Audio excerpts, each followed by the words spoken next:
আমরা নিজেরা করতাম সেগুলো সমাধানের দায়িত্ব আমাদেরকে নিতে হয়েছে। এবং 5ই আগস্টের আগে এরকম একটা প্রোগ্রামে হয়তো আমি নিজেও এসে প্রশ্নের সম্মুখীন হতে হয়েছে। তো এটা আমাদের জন্য একটা নতুন অভিজ্ঞতা এবং কাজ করার নতুন সুরিত দায়িত্ব, সেটা আমরা পালন করার চেষ্টা করছি। আমরা এমন একটা সময়ে আমরা দায়িত্বটা পেয়েছি যখন বাংলাদেশ একটা ধ্বংসযজ্ঞের মতো পরিস্থিতিতে ছিল এবং এখনো অনেকগুলো জায়গাতেই আসলে পরিবর্তন আনাটা, উন্নতি করাটা সম্ভব হয়নি। সেটার জন্য আমরা আন্তরিকভাবে দুঃখিত। বিশেষ করে আমরা অনেক চেষ্টা করে যাচ্ছি আমাদের দিক থেকে, যারা এই অভ্যুত্থানের শহীদ এবং আহত, শহীদদের পরিবার এবং আহতদের চিকিৎসা এবং পুনর্বাসনের জন্য কাজ করার আমরা অনেকগুলো উদ্যোগ নিয়েছি এবং নিচ্ছি। তারপরেও আমাদের কিছু ব্যর্থতার জায়গা রয়ে গেছে। পৃথিবীর আমি যখন হাসপাতালে গিয়েছিলাম, চোখের ডাক্তারদের সাথে যখন কথা বলছিলাম, তারা বললেন যে পৃথিবীর কোথাও চোখের ভেতরে স্প্লিন্টার কিভাবে বের করা হয় এই ধরনের কোনো অপারেশন কিংবা এ ধরনের কোনো চিকিৎসা বিজ্ঞানে এর কোনো নজির নেই। কিন্তু আপনারা জানেন যে প্রায় সহস্রাধিক আমাদের আহত আছেন যাদের চোখের ভিতরে স্প্লিন্টার রয়েছে।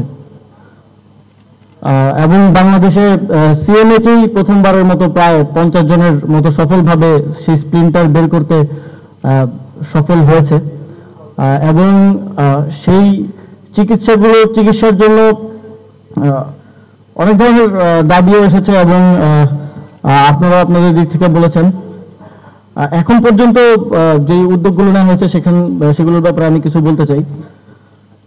যে চিকিৎসার যে খরচের ব্যাপার, আমাদের উপর হত্যাযজ্ঞ চালানো হয়, আন্দোলনে যখন গুলি করা হয়, প্রথম দফার পর আপনারা জানেন 18 তারিখ থেকে যে হত্যাযজ্ঞ চালানো হয়, 5 তারিখ পর্যন্ত তাদের কোনো প্রকার চিকিৎসাই আসলে হয়নি। এবং সরকারি অনেকগুলো মেডিকেল কলেজে বলেও দেওয়া হতো যে এদেরকে ঠিকভাবে চিকিৎসা যেন না দেওয়া হয়। এবং অনেকেই তখন প্রাইভেট অনেক হাসপাতালে চিকিৎসা নিয়েছেন, সেখানে তাদের অনেক খরচ হয়েছে, অনেকের জমি জমা পর্যন্ত বিক্রি করতে হয়েছে। আমরা বলেছি যে যাদের ইতিপূর্বে বিভিন্ন হাসপাতালে খরচ হয়েছে সেটা সরকারের পক্ষ থেকে সেই ব্যয়ভার বহন করা হবে। এবং আপনারা হয়তো জেনে থাকবেন যে পিজি হাসপাতালের সাথে যে সুপার স্পেশালাইজড হসপিটালটা করা হয়েছিল, বিশেষ করে ভিআইপিদের জন্য। আপনারা তো জানেন বাংলাদেশে ইতিপূর্বে ভিআইপিদের জন্য বিশেষ যত্ন সহকারে অনেক কাজ করা হতো। সেই সুপার স্পেশালাইজড হসপিটালটা ব্যবহার উপযোগী ছিল না, সেখানে জনবল ছিল না এবং যথাযথ প্রশাসন ছিল না। আর সেটাকে শুধুমাত্র জুলাই গণঅভ্যুত্থানে আহতদের বিশেষভাবে চিকিৎসা দেওয়ার জন্য প্রস্তুত করা হয়েছে এবং সেখানে আহতদেরকে স্থানান্তর করা হচ্ছে। এবং আমি এখান থেকে এটা আহ্বান জানাতে চাই, দেশের বিভিন্ন প্রান্তে এখনো যারা হাসপাতালে যথাযথভাবে চিকিৎসা পাচ্ছেন না, তারা সুপার স্পেশালাইজড যে হসপিটাল আছে সেখানে আসতে পারেন। সেটা আপনাদের জন্য প্রস্তুত করা হয়েছে এবং সেখানে আনার প্রক্রিয়া সরকারের পক্ষ থেকেও চালানো হচ্ছে।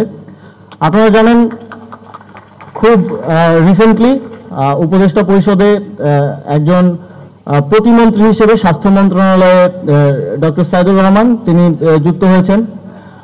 তিনি বিএসএমএনইউর ভিসি ছিলেন, একজন অভিজ্ঞ ডাক্তার। ওনাকে শুধুমাত্র নিয়োগ দেওয়া হয়েছে শুধুমাত্র জুলাই গণঅভ্যুত্থানের আহতদের চিকিৎসা যেন ভালোভাবে হয় সেটা নিশ্চিত করার জন্য। উন্নত চিকিৎসার জন্য পাঠানোর প্রক্রিয়া চলমান আছে, কিন্তু এক্ষেত্রে অনেকগুলো চ্যালেঞ্জেস আছে। আপনারা জানেন যে আমাদের আহতদের অনেকের বয়স 18 কম, অনেকের পাসপোর্ট নেই। সুতরাং এই প্রসেসগুলো করতে করতে সময় ক্ষেপণ হচ্ছে, সেটার জন্য আমরা দুঃখিত। তবে এক্ষেত্রে দ্রুত ব্যবস্থা নেওয়ার জন্য স্বাস্থ্য মন্ত্রণালয় থেকে একটা কমিটি করা হয়েছে। তারা শুধুমাত্র যেন দেশের বাইরে যাদের চিকিৎসার প্রয়োজন তাদেরকে দ্রুত সময়ের মধ্যে ফাস্ট ট্র্যাকের মাধ্যমে দেশের বাইরে চিকিৎসার জন্য পাঠানো যায় সেটা দেখভাল করবেন। আমাদের ঋণ এবং লক্ষ লক্ষ কোটি টাকা দেশ থেকে পাচার হয়ে গেছে। সুতরাং সেই একটা পরিস্থিতি থেকে দেশের অর্থনীতিকে সচল রেখে দ্রব্যমূল্যের ঊর্ধ্বগতি নিয়ন্ত্রণ করে আমরা যেন দেউলিয়াত্বের দিকে না যাই, সেই সেটা নিশ্চিত করার জন্য আমাদেরকে কাজ করে যেতে হচ্ছে। এবং এর বাইরেও দেশে যেহেতু একটা গণতান্ত্রিক পরিবেশ 16 বছরের ফ্যাসিবাদের পরে তৈরি হয়েছিল, সেই পরিবেশে সবাই তাদের বঞ্চনা, বৈষম্য এবং দাবিগুলো নিয়ে আমাদের কাছে আসছিল। খুবই স্বল্প সময়ে সেগুলো বাস্তবায়ন করার জন্য এক ধরনের চাপ আমাদের উপর ছিল। এমনও সময় গেছে আমি সচিবালয়ে আসলে ঢুকতে পারিনি, সচিবালয়ের সামনে ব্লকেডের কারণে কিংবা সচিবালয়ের সামনে মিছিলের কারণে। সেক্ষেত্রে আমাদের কাজে অনেক ব্যাঘাত ঘটেছে এবং আমরা সঠিকভাবে আসলে অনেকগুলো দায়িত্বই পালন করতে পারিনি। আমাদের এদিক থেকে আমাদের যেই গতিতে আসলে কাজ করার কথা ছিল, বিভিন্ন চ্যালেঞ্জের কারণে, একটা প্রশাসনিক চ্যালেঞ্জ আছে, একটা আর্থসামাজিক বাস্তবতা আছে এবং আইন শৃঙ্খলা বাহিনীর যে ক্ষতি হয়েছে, এই সব কিছু মিলিয়ে আমাদের এই পরিস্থিতিটা এখন তৈরি হয়েছে। তবে অতি দ্রুত সময়ের মধ্যে এটা আপনাদেরকে আমি আশ্বাস দিতে চাই, যে চ্যালেঞ্জগুলো এখনো আছে সেগুলো আমরা অতি দ্রুত সময়ের মধ্যে সমাধান করতে পারবো। আমি জাহাঙ্গীরনগরের বিষয়ে কিছু কথা বলতে চাই। আমার প্রোফাইল আপনারা পাবেন যে 2019-20 সালের দিকে হয়তো একটা স্ট্যাটাস আছে। আমি তখন জাহাঙ্গীরনগরে ঘুরতে এসে তখন বলেছিলাম যে জাহাঙ্গীরনগরের শিক্ষার্থী যদি আমি হতে পারতাম সেটা আমার জন্য অনেক সৌভাগ্য হতো। আসলে আমার ব্যক্তিগত নেচারের সাথে জাহাঙ্গীরনগরটাই বেশি যায়, কিন্তু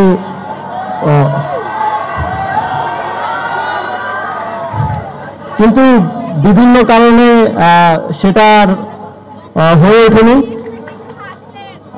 ঢাকা বিশ্ববিদ্যালয়ে আমি পড়াশোনা করেছি, এখনো করছি। আমি মাস্টার্সের স্টুডেন্ট। আসলে শেষ করতে পারবো কিনা জানি না। আপনারা আমাদেরকে দায়িত্ব দিয়েছেন, সেই দায়িত্ব পালন করার চেষ্টা করছি। আমি একটা ঘটনা শেয়ার করতে চাই। 2019 সালের অক্টোবরে যখন আবরার ফাহাদকে ভারতীয় আগ্রাসনের বিরুদ্ধে স্ট্যাটাস দেওয়ার কারণে বুয়েটে নির্মমভাবে নির্যাতন করে হত্যা করা হয়েছিল, সেই সময়টাতে আমি, আমাদের মাননীয় উপদেষ্টা নাহিদ ইসলাম ভাই সহ আরো কয়েকজন আমরা তখন ঘুরতে এসেছিলাম। সেই সময়টাতে আমরা যখন সকালবেলা ঘুম থেকে উঠে এই ঘটনা জানতে পারলাম, আবরার ফাহাদের হত্যার প্রতিবাদে, ওই সময়ের পরিস্থিতি আপনারা জানেন যে প্রত্যেকটা ক্যাম্পাসে কিভাবে নির্যাতন নিপীড়ন চালানো হতো, একটা ছেলে নামাজ পড়লে তাকে কিভাবে ধরে নিয়ে গিয়ে পাশবিক নির্যাতন করা হতো। সেই পরিস্থিতিতে আমরা যখন জাহাঙ্গীরনগর বিশ্ববিদ্যালয়ে থাকা অবস্থাতে সিনিয়রদের সাথে যোগাযোগ করার চেষ্টা করছিলাম যে এটা নিয়ে আমাদের প্রতিবাদ করতে হবে, তখন আমাদের সিনিয়রদের থেকেও এই ধরনের কথা আসছিল যে ছেলেটা কি শিবির কিনা, বা ছেলেটা কি ভিন্ন কোনো কারণে এই ধরনের ঘটনা ঘটলো কিনা, এটা দেখে প্রোগ্রাম দিতে। এর আগে কোনো প্রোগ্রাম না নেওয়ার জন্য আমাদেরকে চাপ দেওয়া হচ্ছিল।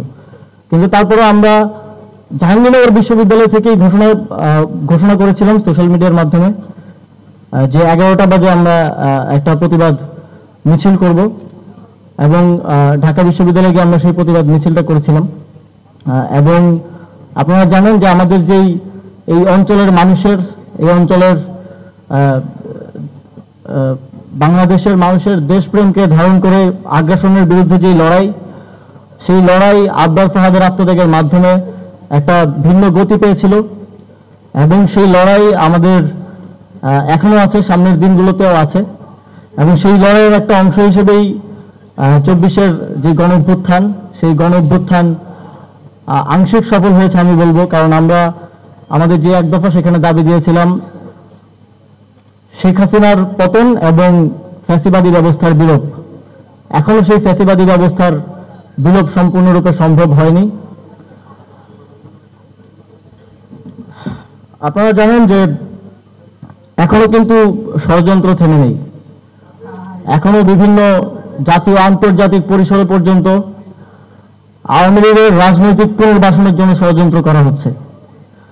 গণতন্ত্রের কথা বলে, গণতন্ত্রে অংশগ্রহণের কথা বলে আওয়ামী লীগকে আবার নির্বাচনের মাধ্যমে, নির্বাচনে অংশগ্রহণ করানোর সুযোগ দেওয়ার মাধ্যমে ফিরিয়ে আনার নানা ধরনের চক্রান্ত চলছে। আওয়ামী লীগকে নিষিদ্ধের কথা যখন সরকারের পক্ষ থেকে আমরা বলি, রাজনৈতিক দলগুলোর অনেকেই তখন তাদের বক্তৃতায়, কথায় সেটা বাধা দেওয়ার চেষ্টা করছেন, আপনারা দেখেছেন। আমরা ডেমোক্রেসির কথা বলে পৃথিবীর বিভিন্ন দেশের দূতাবাসগুলো চাপ দেওয়ার চেষ্টা করছে যে আওয়ামী লীগকে নিষিদ্ধ করা যাবে না বা কিংবা নির্বাচন থেকে তাদেরকে দূরে রাখা যাবে না।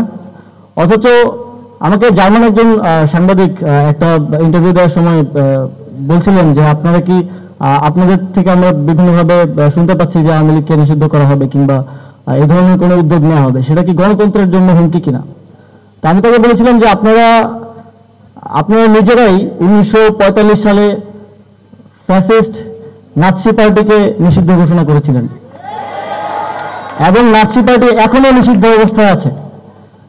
তো সেখান থেকেই বোঝা উচিত যে বাংলাদেশে আওয়ামী লীগের পরিণতি কি হওয়া উচিত।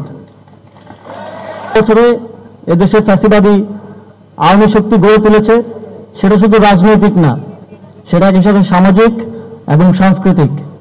সুতরাং প্রতিটা ক্ষেত্রে এই ফ্যাসিবাদীদেরকে আমাদেরকে রুখে দাঁড়াতে হবে। প্রতিটা ক্ষেত্রে তাদের কাউন্টার ন্যারেটিভ, কাউন্টার বয়ান নির্মাণের মাধ্যমে সমাজে তার পক্ষে সচেতনতা বৃদ্ধির মাধ্যমে আমাদেরকে ফ্যাসিবাদ যাতে কোনোভাবে আর ফিরে না আসে সেটা নিশ্চিত করার জন্য সংগ্রাম চালিয়ে যেতে হবে। এজন্য আমি মাঝে মধ্যে বলি, মাওলানা আব্দুল হামিদ খান ভাসানী ৭১ স্বাধীনতার পরেও বলেছিলেন যে আমার সংগ্রাম শেষ হয় নাই। এজন্য আমি মাঝে মধ্যে বলি যে আমাদের এই জেনারেশনের সংগ্রাম এখনো শেষ হয় নাই, আমাদেরকে আরো দীর্ঘদিন এই সংগ্রাম চালিয়ে যেতে হবে। তবে সেই সংগ্রাম যে প্রতিবার অস্ত্রের সামনে দাঁড়িয়ে গুলি খেয়ে চালিয়ে যেতে হবে তা নয়, আমাদেরকে সামাজিক, সাংস্কৃতিক, রাজনৈতিক প্রতিটা ক্ষেত্রে নিজেদের ক্রিয়েটিভিটি, নিজেদের উদ্যম এবং সাহসের পরিচয় দিয়ে সেই সংগ্রাম চালিয়ে নিয়ে যেতে হবে। সরকারের পতনের আগে বিভিন্ন সময়ে ক্যাম্পাসগুলোতে গণতান্ত্রিক পরিবেশ ফেরানোর জন্য ছাত্র সংসদের দাবি করে আসছিলাম। এখন যেহেতু আপনারা আমাদেরকে দায়িত্ব দিয়েছেন এবং এখানেও এই দাবিটা এসেছে, আমরা মনে করি গণতান্ত্রিক চর্চা শুরুটাও সেই ক্যাম্পাসগুলো থেকে হওয়া উচিত যে ক্যাম্পাসগুলো থেকে ফ্যাসিবাদ পতনের আন্দোলনের শুরু হয়েছিল। এবং জানুয়ারি ফেব্রুয়ারির মধ্যেই সকল ক্যাম্পাসগুলোতে ছাত্র সংসদ নির্বাচন দেওয়ার ব্যাপারে আমি ক্যাবিনেটে আলোচনা উত্থাপন করব। প্রতিটি সময় যখন আমরা আশা হারিয়ে ফেলছিলাম, যখন আমাদেরকে ক্যাম্পাস থেকে, ঢাকা বিশ্ববিদ্যালয়ের ক্যাম্পাস থেকে বিতাড়িত করা হয়েছিল, বিভিন্ন জায়গায় আমাদেরকে পরাজিত হতে বাধ্য করা হচ্ছিল, থামিয়ে দেওয়ার চেষ্টা করা হচ্ছিল, তখন জাহাঙ্গীরনগর বিশ্ববিদ্যালয় আমাদেরকে প্রেরণা জুগিয়েছে। প্রায় কয়েকটি ঘটনার কথা আমাদের সম্মানিত শিক্ষকরা বললেন, সেই ঘটনাগুলো আমাদের মধ্যে নতুন প্রেরণা জুগিয়েছে। একজন সম্মানিত শিক্ষিকা আছেন, তিনি শেখ হাসিনার ছবি যখন সরিয়ে ফেললেন সেটা আমাদেরকে প্রেরণা জুগিয়েছে এই আন্দোলন চালিয়ে নিয়ে যাওয়ার এবং এক দফাকে একটা পূর্ণাঙ্গ রূপ দেওয়ার। সামনের দিনগুলোতেও জাহাঙ্গীরনগর বিশ্ববিদ্যালয়ের এই অপরাজিত মনোভাব, জাহাঙ্গীরনগর বিশ্ববিদ্যালয়ের শিক্ষার্থীদের দেশের স্বার্থে রাষ্ট্র সংস্কার এবং দেশ পুনর্গঠনে অংশগ্রহণ আমরা প্রত্যাশা করি এবং সেই অংশগ্রহণ নিশ্চিত করার জন্য আমি আমার জায়গা থেকে কাজ করব এবং আপনারাও অংশীজন হয়ে আগামী বাংলাদেশ যেন আমরা সুন্দরভাবে গড়ে তুলতে পারি, একটি এমন বাংলাদেশ আমরা যেন গড়তে পারি যেখানে কখনোই আর কোনো প্রকার ফ্যাসিবাদী ব্যবস্থা কিংবা স্বৈরাচারী ব্যবস্থা ফিরে না আসতে পারে, সেই পথে আপনাদেরকে পাশে পেয়ে আমি আমার বক্তব্য শেষ করছি। ধন্যবাদ।